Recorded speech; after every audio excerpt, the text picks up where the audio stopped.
जय हिंद दोस्तों, स्वागत है आपका हमारे यूट्यूब चैनल पर। आज की वीडियो में हम बात करेंगे यूपी पुलिस कांस्टेबल की सैलरी के बारे में और विस्तार से इसमें हम बात करेंगे कि क्या क्या चीज़ें इनको मिलती हैं। सबसे पहले ग्रेड पे कितना मिलता है, बेसिक पे कितना होता है, डीए कितना होता है, HRA, barrack allowance, kit allowance, cycle भत्ता, फूड अलाउंस और इसके साथ साथ एनपीएस कितना कटता है, दिवाली भत्ता कितना दिया जाता है, वर्दी भत्ता कितना दिया जाता है, इंक्रीमेंट कितना लगता है, दैनिक भत्ता इत्यादि। डीए जो है साल में कितनी बार कितना बढ़ता है, सैलरी ट्रेनिंग में कितना मिलती है, सिविल पुलिस और पीएससी में सैलरी में क्या डिफरेंस होता है, साथ ही साथ इनको 13 महीने की सैलरी क्यों दी जाती है। देखते हैं कि यूपी पुलिस को जो है कितना सैलरी मिलती है। तो सबसे पहले इसमें ग्रेड पे देखें तो 2000 ग्रेड पे इनकी ज्वाइनिंग होती है। बेसिक पे की बात की जाए तो 21,700 रुपये जो है इनका बेसिक पे होता है। और डीए जो होता है वो मूल वेतन का 31% इनको डीए दिया जाता है। तो मूल वेतन का 21,700 का 31% जो है 6727 रुपये जो है इनको डीए मिलेगा। इसके पश्चात एचआरए की बात की जाए तो एचआरए जो है 2 प्रकार का होता है। शहरी क्षेत्रों में 1200 रुपये और ग्रामीण क्षेत्रों में जो है 800 रुपये एचआरए दिया जाता है। यदि आप फर्स्ट क्लास सिटी में रह रहे हैं तो आपका एचआरए जो है लगभग 2500 के करीब मिलेगा।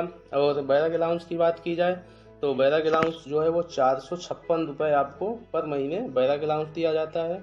किट अलाउंस 188 रुपये आपको मिलता है। फिर इसके बाद बात करते हैं साइकिल भत्ता की। तो साइकिल भत्ता जो है वो आपको 200 रुपये हर महीने दिया जाता है। फूड अलाउंस 1875 रुपये आपको दिए जाते हैं। तो इस प्रकार जो है आपका टोटल वेतन जो बनता है वो लगभग 31,000 के करीब वेतन बनता है। और अब बात करते हैं कि ट्रेनिंग में और ट्रेनिंग के पश्चात थानों इत्यादि में ज्वाइनिंग के पश्चात आपको कितनी सैलरी मिलेगी। तो इसमें जो है लगभग सेम सैलरी होती है, जैसे कि साइकिल भत्ता आपको तब मिलेगा जब आपकी ज्वाइनिंग थानों पे हो जाएगी। इसके अलावा सभी अलाउंसेस आपको और मूल वेतन आपको दिया जाएगा। तो लगभग 31,000 के करीब जो है आपको सैलरी मिलती है जब आज इसमें ज्वाइनिंग करते हैं। एनपीएस की बात करें तो एनपीएस जो है 10% कटता है और वो आपका बेसिक पे मूल वेतन और डीए को जोड़ने के पश्चात जितना वेतन बनता है उसका 10% आपका एनपीएस कट जाता है। और आगे देखते हैं इसमें दिवाली भत्ता। दिवाली भत्ता की बात की जाए तो दिवाली भत्ता जो है आपको बोनस के रूप में त्योहारों पर ड्यूटी करने के लिए जो है एक्स्ट्रा पेमेंट दिया जाता है। तो इसमें जो है 7,000 रुपये आपको दिवाली पर बोनस देते हैं। और वर्दी भत्ता की बात की जाए तो वर्दी भत्ता जो है आपको 6,000 रुपये मिलता है।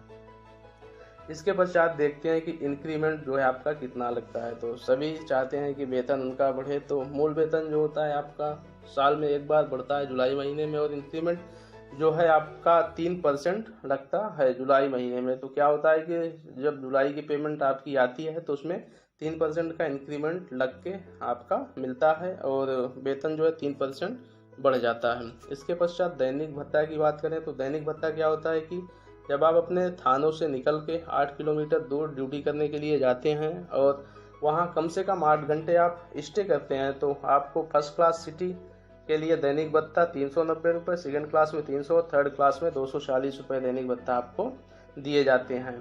डीए साल भर में जो है कितनी बार बढ़ता है तो साल भर में डीए जो है आपका 2 बार बढ़ता है और 3% बढ़ता है। एक बार जनवरी में और एक बार जो है जुलाई में आपका डीए बढ़ता है। और जुलाई में एक बार इंक्रीमेंट भी लगता है, यानी कि 3 बार जो है वेतन में बढ़ोतरी होती है। सैलरी इन ट्रेनिंग की बात की जाए तो आपको मैं बता ही चुका हूँ कि लगभग सेम सैलरी मिलती है ट्रेनिंग में और ट्रेनिंग के पश्चात। सिविल पुलिस और पीएससी की सैलरी में डिफरेंस की बात की जाए तो लगभग दोनों को सेम सैलरी दी जाती है, कोई डिफरेंस नहीं होता। पीएससी की क्या होती है कि ड्यूटी बाहर होती है तो इनके डीए यानी कि दैनिक भत्ता प्रतिदिन के हिसाब से मिलता है, तो वही जो है इनका एक्स्ट्रा हो जाता है।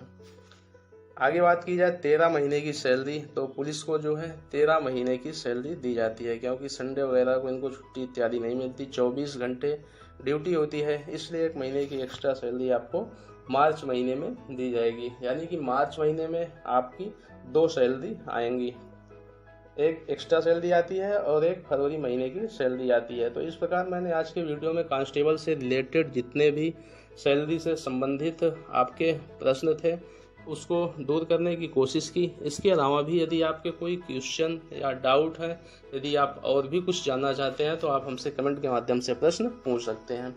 आपने वीडियो को पूरा देखा, इसके लिए आपका बहुत बहुत धन्यवाद। चैनल को अभी तक सब्सक्राइब नहीं किया है तो सब्सक्राइब करके बेल को प्रेस कर लीजिए ताकि कोई भी यदि ऐसे वीडियो अपलोड हों तो आप तक नोटिफिकेशन सबसे पहले मिल जाए। धन्यवाद।